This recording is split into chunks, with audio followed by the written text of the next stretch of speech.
Muito boa noite, meus queridos irmãos. Estamos juntos mais uma vez para uma palestra, uma doutrinária da Casa da Esperança. Sejam sempre todos muito bem-vindos. Vamos iniciar trazendo então a reflexão do Evangelho. Capítulo 14, honrai a vosso pai e a vossa mãe. Piedade filial, o item 4. Deus disse, honrai a vosso pai e a vossa mãe, a fim de viverdes longo tempo sobre a terra, que o Senhor vosso Deus vos dará. Porque, pois, promete como recompensa a vida sobre a terra e não a vida celeste. A explicação está nestas palavras, que Deus vos dará. Suprimidas na forma moderna do decálogo, o que lhe desnatura o sentido. Para compreender-se essas palavras, é preciso se reportar à situação e às ideias dos hebreus, à época em que foram ditas. Eles não compreendiam ainda a vida futura, sua vida não se estendia além da vida corporal. Deviam, pois, ser mais tocados pelo que viam do que pelo que não viam. Por isso, Deus fala numa linguagem à sua altura, e como a crianças, lhes dá em perspectiva o que pode satisfazê-los. Estavam então no deserto. A terra que Deus lhes dará era a terra prometida, objetivo de suas aspirações. Eles não desejavam nada além disso, e Deus lhes disse que viveriam nela a longo tempo, quer dizer, que a possuiriam por muito tempo, se observassem seus mandamentos. Mas, ao advento de Jesus, suas ideias estavam mais desenvolvidas. Era chegado o momento de lhes dar um alimento menos grosseiro, iniciá-los na vida espiritual, em lhes dizendo, meu reino não é deste mundo. É nele, e não na terra, que recebereis a recompensa de vossas boas obras. Com essas palavras, a terra prometida material se transforma numa pátria celeste. Também, quando chama a observação do mandamento, honrai a vosso pai e a vossa mãe, não é mais a terra que lhes promete, mas o céu. Que possamos refletir, pois tem muito também a ver com o nosso tema da noite.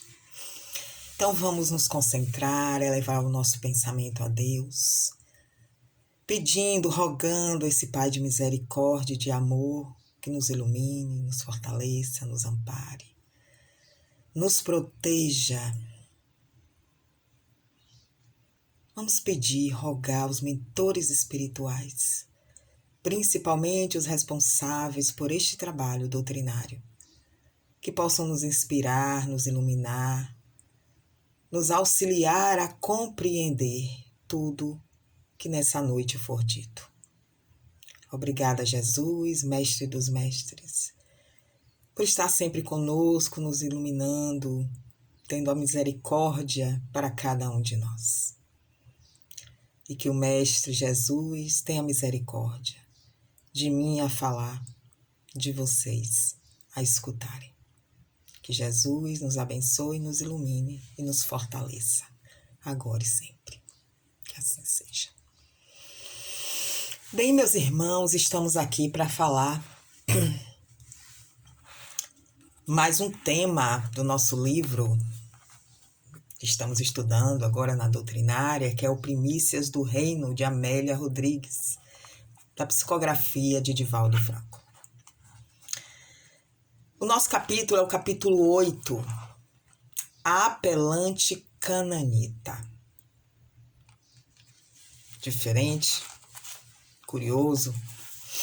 Pois então, Amélia Rodrigues, ela inicia falando o seguinte: quem atravessasse a fronteira da Fenícia, na direção de Tiro e Sidom, encontrava-se nas antigas terras dos cananeus. Naquele território residiam os descendentes cananitas, também chamados sírios fenícios. de modo a diferenciá-los dos fenícios da Líbia, pois que desde os dias de Pompeu, o triunfador, a Fenícia fora incorporada à Síria. Com as constantes migrações trazidas pelos conquistadores desde os tempos dos macedônios, dos Ptolomeus, dos Lágides, os povos cananeus mesclaram-se com os invasores e prometeram a proliferação do culto das diversas deidades que se misturavam a Moloque, Baal, Tanit e os deuses do Egito e da Hélade. Logo aqui no início, já percebemos, né, as características de Amélia Rodrigues.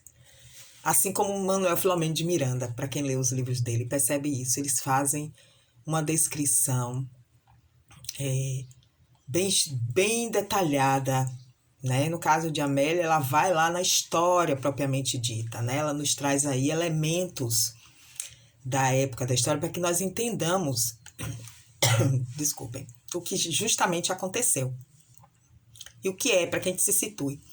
Essa região, inclusive, que é a região onde Jesus passeou, nasceu, é uma região que até hoje tem muitas diferenças, né? É uma região que essas terras entre si se debatem, né? Então ela traz aí dessa época o que ocorria, quais eram essas divisões, como era o nome desses locais. Tudo isso para nos situar na história da Pelante cananita. Enquanto na Judéia, os propósitos de helenização experimentaram a mais rigorosa reação, preservando-se o país qual oásis de vida com culto ao Deus único, na Fenícia, como na Síria, a miscigenação estendera-se igualmente à religião, ensejando ao paganismo orgíaco desenfreado curso. Então, percebamos que enquanto uma região permanece, né, apenas com um Deus único, começa a fazer o culto de um Deus único, outra parte, outras regiões fazem ainda a miscigenação, inclusive a miscigenação até, como ela fala, orgíaca, né, quer dizer, quase promíscua, né, de vários deuses. Então, ao tempo da universalização dos cultos por decreto imperial em Roma, entre os cananeus já havia uma perfeita assimilação das ideias disseminadas pelas crenças e tabus dos que deambulavam pelas suas províncias. Então, a cidade de Tiro e Sidon, que Jesus e os 12 seguiam a conhecer, aí ela inicia aí, entra aí na história Jesus agora, né? Justamente seguindo, né, por essas cidades onde há essas diferenças, né, entre um culto de um Deus único e o culto miscigenário. Eram famosas pela manufatura de artigos de luxo e conhecidas pelas lendas que povoavam a mente ocidental em torno do Oriente. Os templos pagãos ali esplendiam majestosos entre bosques perfumados. As construções de mármore lavrado se levantavam formosas, destacando-se no panorama de relva verdejante. Os ânimos naqueles dias estavam exaltados. O desatavio das palavras vigorosas do Rabi não permitia equívocos. São ensinos eram sementes da verdade. Então ela nos traz já aí que Jesus já estava futucando em todos os lados, sempre. A história de Jesus, desde dos seus iniciais dias, né? Desde quando se fala que esse profeta, que esse prometido, né, irá surgir, desde quando João Batista e outros, né, profetas começam a falar sobre Jesus, na verdade, ele já agita. Ele agita porque ele traz justamente a mensagem de amor, a mensagem da verdade. Como ele mesmo disse, eu sou o caminho, a verdade e a vida. Ninguém chegará ao Pai senão por mim, senão pelos seus caminhos, senão pelos seus ensinos, senão pelos seus exemplos, senão por tudo que ele nos ensinou e aqui passou. para nos mostrar. Esse é o verdadeiro caminho de Jesus. E seguir o caminho de Jesus realmente não é uma coisa muito fácil para nenhum de nós. Pois, principalmente porque ainda nos apegamos às velhas tendências, como diz Joana de Ângeles, nos mantemos ainda nas sombras por onde já transitastes. Já transitamos, viemos dessas sombras e ainda permanecemos. Mas também no Evangelho Kardec traz: a verdadeira transformação precisa de vontade firme. Então, se transformar, seguir esse caminho melhor, esse caminho de Jesus, significa vontade. E quanto verdadeiramente eu tenho vontade? E quanto realmente eu tenho vontade? O próprio Cristo também nos trouxe: conheceis a verdade e ela vos libertará. É pela verdade, é pelo caminho real que nós seguiremos, alcançando essa felicidade, alcançando o melhor. Mas, muitas das vezes, permanecemos nas sombras. Já transitamos e permanecemos. E gostamos de permanecer. É impressionante como nós gostamos de estar, às vezes, no mal. Ah, Joelena, não. Eu não. É porque, às vezes, talvez você esteja pensando no mal, o mal maior. O mal da morte, o mal de um assassinato, o mal de um roubo grande, maior. Mas existem os pequenos furtos. Existem as pequenas ações que são mal. A inveja, a falta de humildade, o orgulho, a vaidade. Quando roubamos a motivação do outro. Quando, ao invés de ouvir, dizemos a esse outro que não, que isso não vai dar certo. Para que tu tá fazendo isso? Tu não já viu que... Menina, esse negócio é maluquice. Nesse momento, estamos roubando, dilacerando o outro. E quantas vezes fazemos isso? Várias. Às vezes várias em um dia só. Principalmente se não estivermos bem. Se nós mesmos não estivermos bem conosco. Estivermos desestimulados, desmotivados, levamos então aos outros a nossa desmotivação. É fato. Eu dou daquilo que eu tenho. Eu faço daquilo que eu sou. Se eu, internamente, não tenho segurança, não tenho otimismo, eu vejo a vida de uma forma negativa, eu sempre estou mal, eu sempre estou doente, eu sempre sou vítima da vida e das situações. Como então levar algo diferente para os meus irmãos? Aqueles que me acompanham na estrada terrestre. Não tem como. Eu só vou levar daquilo que eu também acredito. Quando eu digo ao outro, eu acho que isso é perda de tempo. Eu acho que isso não vai dar certo. Que ideia é tua, viu? Ave Maria, mirabolante. Menino, tá vendo que isso aí é muito grande, que isso aí não vai para muito lugar? Quando eu dou isso, é porque eu também aqui dentro acredito que eu também não alço muitos voos. Eu não vou muito além, eu não faço muitas coisas, eu não cresço. Então, diante dessa crença que eu possuo, é óbvio que eu tenho que passar essa crença para os outros. É fato. Por isso, Cristo nos conclama a verdade, a nossa verdade, a própria verdade. Entra aí a necessidade de eu me conhecer, conhecer as minhas mazelas, conhecer as minhas imperfeições. No Livro dos Espíritos está lá. Quando Kardec pergunta, sobre a Terra, e os espíritos respondem: é o planeta mais distante da perfeição. Então nós estamos nesse planeta de provas e expiações. Por que então, por muitas das vezes, me desculpem, por muitas das vezes, ainda nos iludimos que entrar no centro espírita, entrar na igreja tal, fazer certas ações de caridade, eu estou melhor, eu sou ótima, eu já vou alcançar tal lugar. Eu não vou mais precisar desses umbrais que se fala no espiritismo. Eu já estou num grau melhor, Não, eu tenho feito tanta coisa, né? Eu sou doutrinador. Eu vivo apelando para a misericórdia divina. Eu vivo pedindo, solicitando, rogando, orando. Meus irmãos, que bom. Que bom que estamos melhorando em muitas coisas. Que bom. E que essa melhora seja permanente. Não só da boca para fora, mas para dentro. Seja uma melhora interna. Não a melhora externa somente.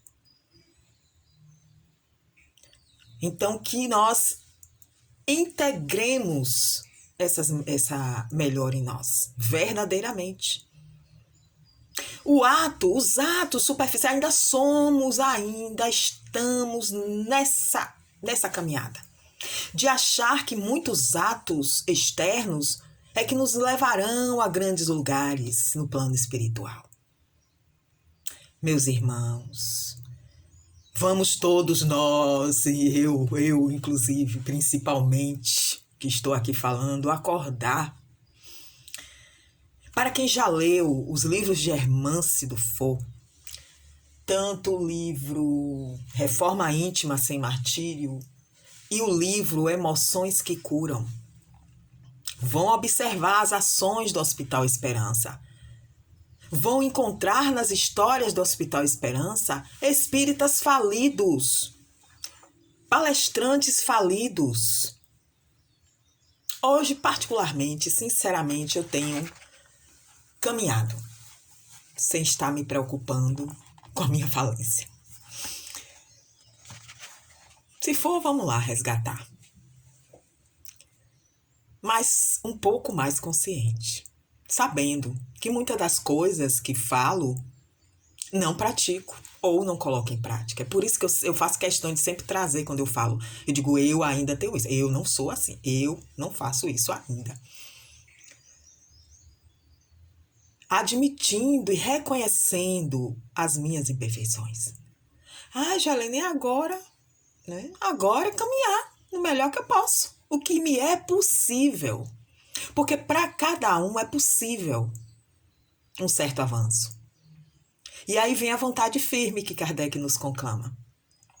Aí vem o que Joana nos fala, de sair das zonas das sombras que transitamos e que ainda permanecemos. Eu vou conseguir sair totalmente desse lamaçal? Não necessariamente, mas se eu já sair algumas coisas, se eu já conseguir levantar um dedinho que seja, já, ó, que maravilha. Já é muito. Então, continuando na história de Amélia, Jesus ele passa, né? Justamente por essa, começa, né? Vem passando por essa região. E seus comentários, o paralelo inevitável entre o farisaísmo e a Boa Nova. Aí começa, né? As pessoas a entrarem em contato com esta Boa Nova, com essa verdade que Jesus traz. E, ao mesmo tempo, lidar com a sua, né, antiga verdade, o farisaísmo. Né? Então, tendo enfrentado com estoicismo os que vieram de Jerusalém para inquiri-lo, resolvera logo depois demandar outros sítios. Até quando ele começa, né, a caminhar. Chamou os discípulos e rumou a noroeste, seguindo o curso do Jordão, como se lhe buscasse as nascentes. Não era a primeira vez que iria encontrar-se com o gentio. E ele diz, né? O Evangelho tem, não vades aos gentios. Quer dizer, não vá às pessoas que estão despreparadas. Tem pessoas que estão despreparadas. Inclusive, até as mensagens do Evangelho, até hoje, atualmente, tem pessoas que estão despreparadas. Aí nós queremos impor ao outro aquilo que já conquistamos. Prestem atenção nisso. Às vezes queremos impor, eu descubro algo, uma terapia, uma coisa, aí eu quero impor ao outro. Não, a terapia é para mim. Eu não entendi ainda.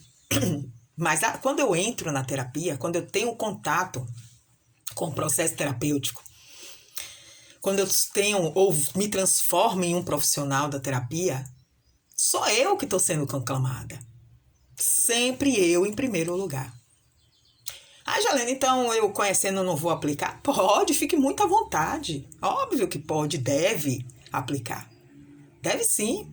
Necessitamos, como diz Marlon Reikdal, precisamos de psicólogos, psicanalistas, terapeutas minimamente estar bem consigo mesmo para então auxiliar. Porque o terapeuta é só o ajudante. O terapeuta não tem a função de salvação, de solução. Não. Em hipótese nenhuma. O terapeuta, a terapia é só uma ajuda. Quem faz o processo é o próprio, a própria pessoa, o próprio analisando, o próprio terapeutizado. Tanto que tem pessoas que às vezes vão realmente para um sítio, né, da terapia, vão para o momento analítico, esperando que o terapeuta lhe dê soluções. Lhe diga o que fazer, o que é melhor. O que você acha? Né? O terapeuta não acha nada, ele apenas vai te ajudando a clarear as ideias. Você já olhou para esse caminho? O que você acha realmente disso? Tem certeza? Então aí, quando ele lhe alfineta com algumas perguntas, você então vai acordando. E tem pessoas que vê as coisas ali na frente e ainda assim não compreendem. Por diversas vezes já assisti constelações familiares, né, que é hoje uma terapêutica de bons resultados e fantástica para quem a conhece e para quem a entende. Quem está disponível para o seu entendimento. Não são todos. Já vi, já acompanhei por diversas vezes, fui procurar para mim. Né? Realmente eu tenho esse teor, eu vou para mim. Chegando lá, se depois eu posso compartilhar com alguém, auxiliar alguém naquilo, eu auxilio. Mas só como ajudante. E eu já vi diversas pessoas não entenderem nada. Para mim, que estava assistindo, estava muito claro. Para outros também, perto ou mais distantes de mim, também estava muito claro. Mas para outros mais, também não estava claro. E para o próprio que estava realizando, não estava nada claro. Não entendeu nada. Já ocorreu, inclusive, de pessoas que me conhecem, de me ver ali naquele movimento e quando acabar o movimento, me ligar para me perguntar sobre o seu próprio movimento de constelação. Você entendeu? Me explica aí. Por não estar disponível para ver. Então não é algo para todo mundo. Nem tudo é para todo mundo. É por isso que as coisas chegam certas no momento certo para cada um. É aquele momento que você às vezes já passou por várias dores, por várias dificuldades e de repente vem um convite de um amigo para ir numa doutrinária lá na Casa da Esperança, que ele nunca ouviu falar. E aí ele hesita e diz, não vou. E os problemas apertando. Ele, não quero, não me interesso. E não vai. Aí em outro momento, outra pessoa, às vezes até só um conhecido, não é nem um amigo mais. Um conhecido, no trabalho, ele tá sofrendo muito mais acentuadamente daquilo, aí aquele conhecido lá do trabalho faz assim, rapaz, você já pensou em ir numa casa espírita, conhecer o espiritismo? Aí começa a dissertar sobre o espiritismo e aí faz assim, hoje, quarta-feira, tem uma doutrinária lá na Casa da Esperança, é onde eu frequento, você quer ir? Eu vou contigo, eu te levo. Você não quer ir comigo, não? Aí a pessoa desperta e diz, nesse momento ela está disponível. Aí ela diz, tá, que horas eu vou? E aí vai. E aí tá lá a palestra, ou de Isaac, ou de Mônica, ou de Jair, ou de Jamile, de Paulo, né? De quem for, de Cláudia, de Juliana. E nessa palestra, parece que a pessoa fez a palestra para mim. Parece que... você tá falando que eu preciso, Juliana, meu Deus. Às vezes até eu termino a palestra, eu vou lá, dou aquele abraço forte em Cláudia, em Juliana, em Jair, e digo, rapaz, você falou pra mim. Não, quem preparou a palestra preparou o tema da noite, normalmente. Primeiro é pro próprio palestrante. O tema sempre que nos cai é para nós. Segundo, realmente você absorveu por estar neste momento aberto, apto, disponível. Então precisamos estar disponíveis. E isso é o que ocorre com a Cananita. Quando Jesus passa, né? Aí vencida as distâncias, caminharam por largas horas de noite até chegarem a um Tiro. Atravessaram a cidade sem qualquer incidente e buscaram repouso. No dia seguinte, antes de vencerem o estádio, além das portas da cidade, dirigindo-se a Sidom, uma voz aflita levantou, vendo-os passar e seguindo-os de perto, exclamando: Senhor, filho de Davi, tem piedade de mim, pois que minha filha está miserável, possuída de espíritos demoníacos. Alguns dos companheiros voltaram-se e contemplaram a mulher aflita que rogava socorro. Era, porém, uma estrangeira. Mesmo que fosse descendente de Israel, pois que ela o identificava como filho de Davi. Professava naqueles termos religião execrável, abjeta. Olha só, né? Como nós somos. Não lhe deram importância. Como continuasse o lamento, apelo, em desenfreada algaria, alguns se acercaram dele e sugeriram: Despede-a, pois que vem gritando atrás de nós. Estugando o passo, Jesus respondeu compassivo à mulher aflita: Eu não fui enviado senão às ovelhas perdidas da casa de Israel. A voz era enérgica, embora traindo doçura no timbre e piedade na expressão. Só Jesus.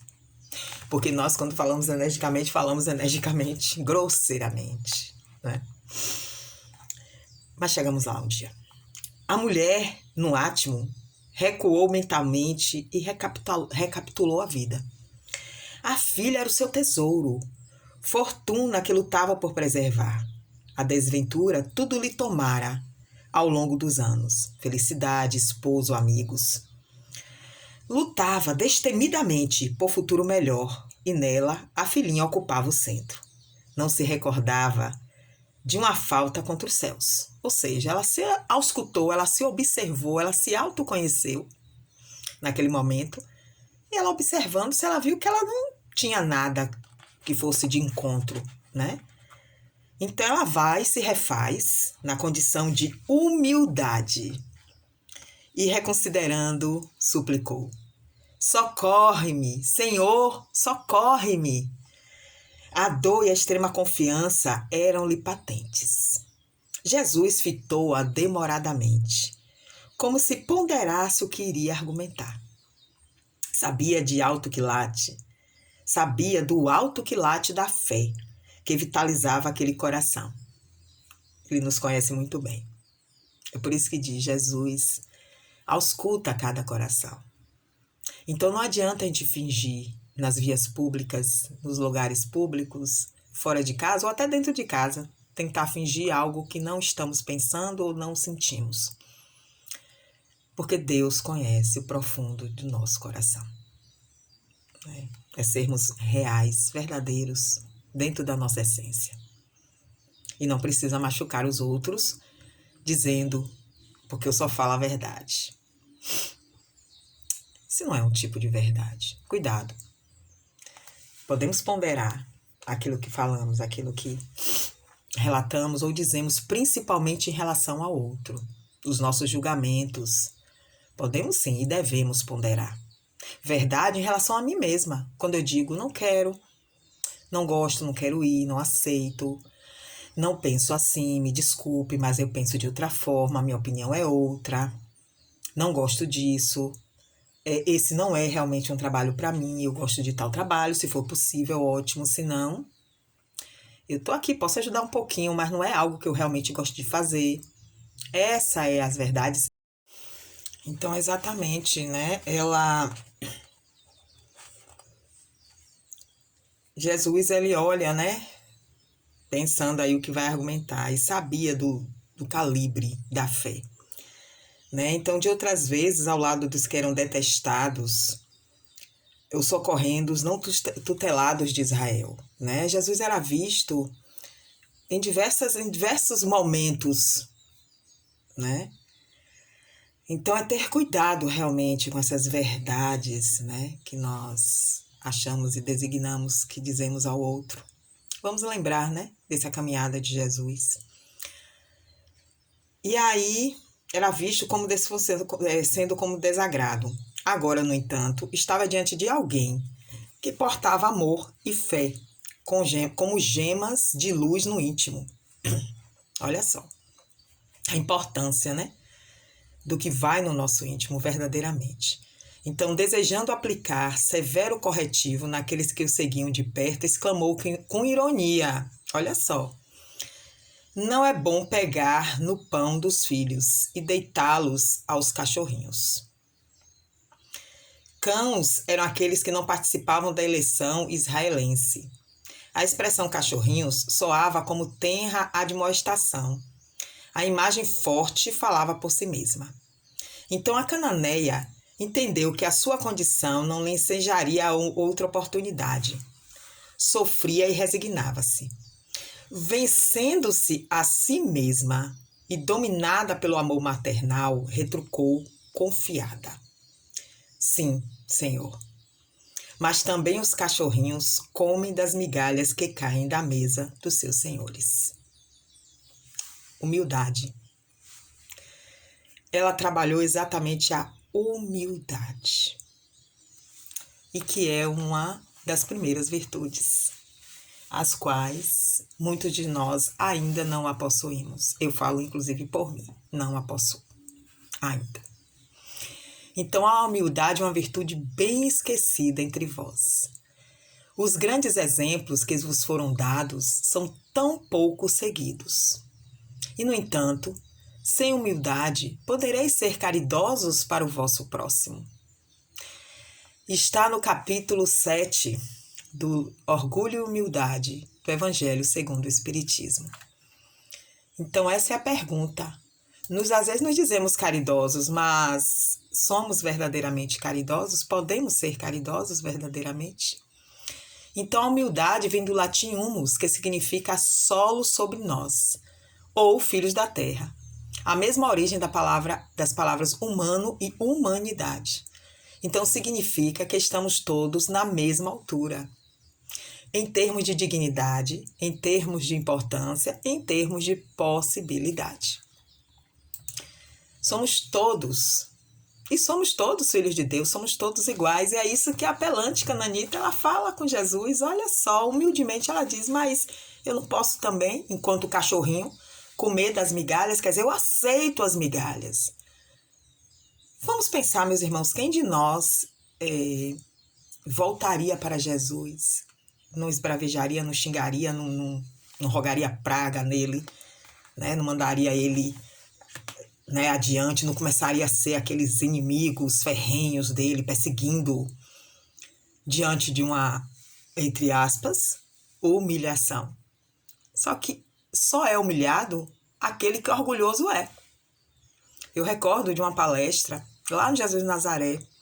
Eu não recordo o nome, eu lembro dele, mas não recordo o nome dele. Quando ele, inicialmente, logo na palestra, ele ia falar sobre o Cristo, e ele fala: muitas pessoas dizem que Jesus foi humilhado na cruz e tal. Aí ele diz: humilhado é só aquele que tem orgulho. Jesus tinha esse orgulho? Por favor, é igualar ele a nós. Ele está longe disso. O orgulho é nosso, é eu que não aceito. Eu que não gosto de humilhação, porque eu me acho humilhada. Porque eu não tenho humildade. Eu não sei realmente me dobrar, né? Entender que, né, o orgulho não é necessário. Né? Isso está em mim, não no Cristo. Né? Então a mensagem dele destinava-se a Israel, sem dúvida, onde a dureza da lei e o orgulho preponderavam, mas o seu reino abrangia a terra toda. Ele traz um reino de humildade, de amor, né? Então desejava, através daquele diálogo, lecionar o poder da humildade como ensinamento que se esculpisse no espírito dos discípulos. Principalmente, olha só, ele traz aí principalmente uma lição para quem estava com ele, os próprios discípulos, né? Que somos nós hoje, que estamos aqui estudando, estamos aqui assistindo a doutrinária, lemos o evangelho, né? Nos dizemos espíritas. Ser espírita é ser espírita o momento todo, a vida toda, o tempo todo, onde eu estiver. Não é ser espírita dentro da doutrinária, dentro da casa espírita. É no trabalho, é em casa, é em todo lugar, né? Esse é o ser espírita. É exercitar. Ser espírita é exercitar aquilo que eu aprendo. Minimamente possível. Aí eu roubo aí as palavras de Marlon Requeidal. Minimamente possível eu realizar algumas coisas. Porque a gente sabe que muitas ainda não é possível para nós. É o que eu falei logo inicialmente. Eu não estou apta, eu não estou aberta, não é possível, eu não estou disponível ainda. Porque ainda gosto de transitar em certas sombras, as quais eu já vim, já trouxe e permaneço em certas tendências. Até eu ter vontade firme, vontade real de mudar.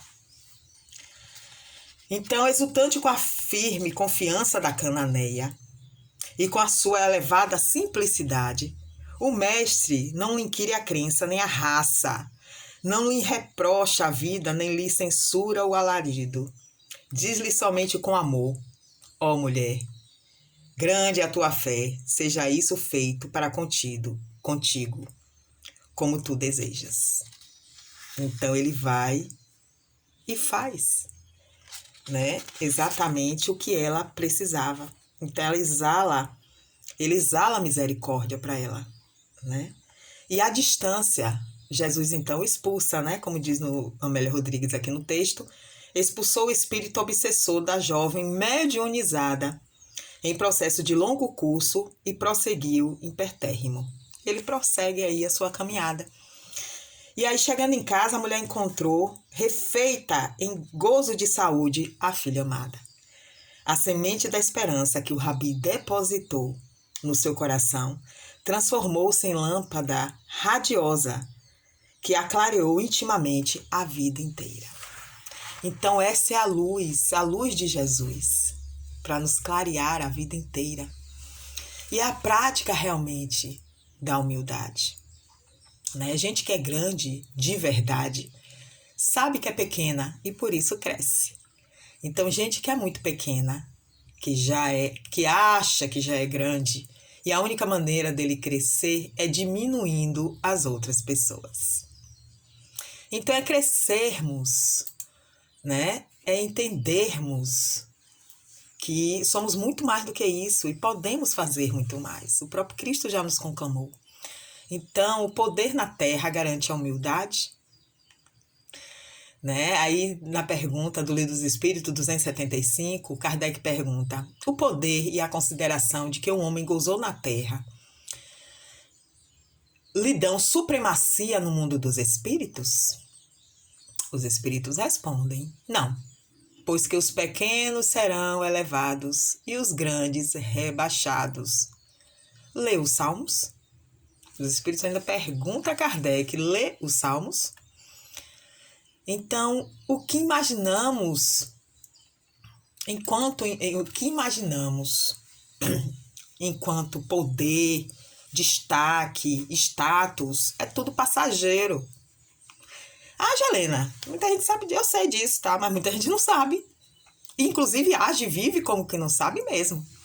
Porque fica sempre esperando os destaques da vida.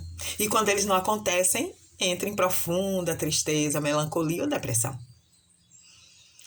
Quando não se tem o dinheiro, quando se tem alguma queda financeira, há pessoas que caem em profunda tristeza. Quando se sentem em falta de algo, caem em profunda tristeza, melancolia, depressão e até suicídio muitas vezes. Por quê? É a falta do reconhecimento da imortalidade da vida. Quando eu me entendo verdadeiro imortal, eu sei que tudo que eu passo tem um sentido, tem um propósito e tem uma lição para ser aprendida. Quando eu não entendo isso, quando eu não me entendo enquanto imortal, eu acho que Deus me esqueceu. Eu acho que as minhas dores são as maiores do mundo. Eu acho que tudo é muito difícil, que tudo é muito complicado. E aí eu lamento a minha falta. Eu adoeço e não aceito adoecer, eu quero ficar bom. Vemos isso muito no centro espírita. Pessoas rogando, eu quero minha saúde de volta, eu quero tudo de volta. Mas entendeu para que você adoeceu? Entendeu por quê? E por que uns são tão perfeitos e outros limitados? Lições tem aí. Já começa, inclusive, das causas anteriores das aflições, que também está lá no Evangelho. Me falta, então, o conhecimento dessas causas. Me falta entendimento da imortalidade da alma. E Jesus nos traz muito isso, né? Bem-aventurados os pobres de espíritos, pois que é deles o reino dos céus. Pobres de espíritos são os humildes. Precisamos, então, começar este caminho, como a cananita, da humildade. E tantos já nos trouxeram esses exemplos. Chico Xavier, Madre Teresa de Calcutá. Quantos? E outros também já nos mostraram como o orgulho nos leva ao fundo. Então, vamos seguir os caminhos. Eu vou virar a Madre Teresa de Calcutá, Jó? Pode ser. Aí é você com a sua vontade firme, mudando, se transformando.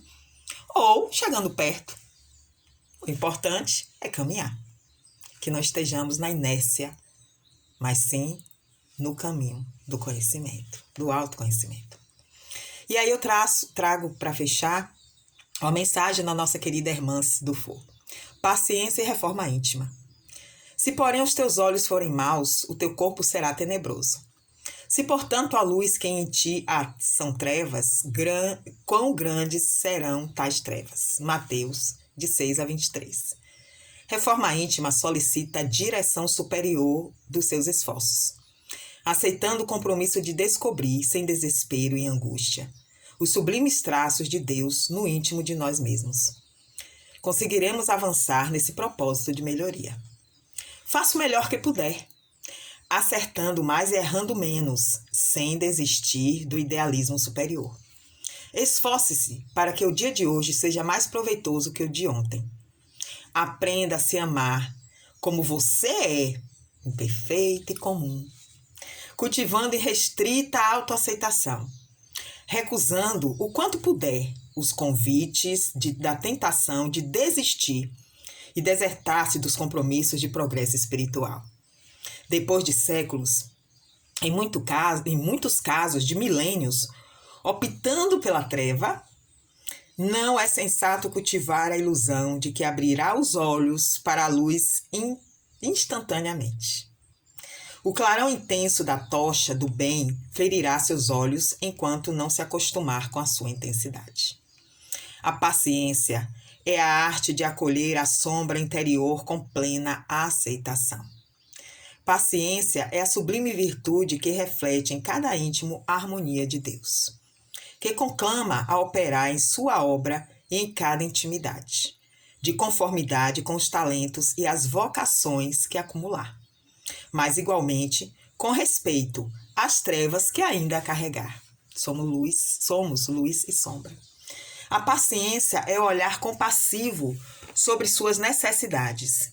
Constitui a cadência ideal para que o amor lhe assegure uma caminhada farta e sustentável rumo a Deus, e sempre sob a tutela da sanidade libertadora.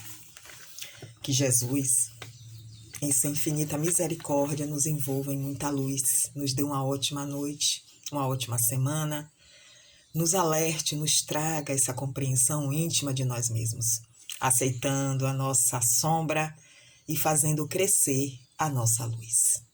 E integrando tudo, abraçando, integrando. Uma ótima noite, gratidão pela paciência de cada um de vocês, por ter me escutado. E que tenhamos agora esse momento dos passes e dos abraços, bem reconfortante para cada um. E aí vai meu abraço fraterno para vocês. Gratidão, um abraço, beijo grande no coração de cada um de vocês. Como estiveres agora,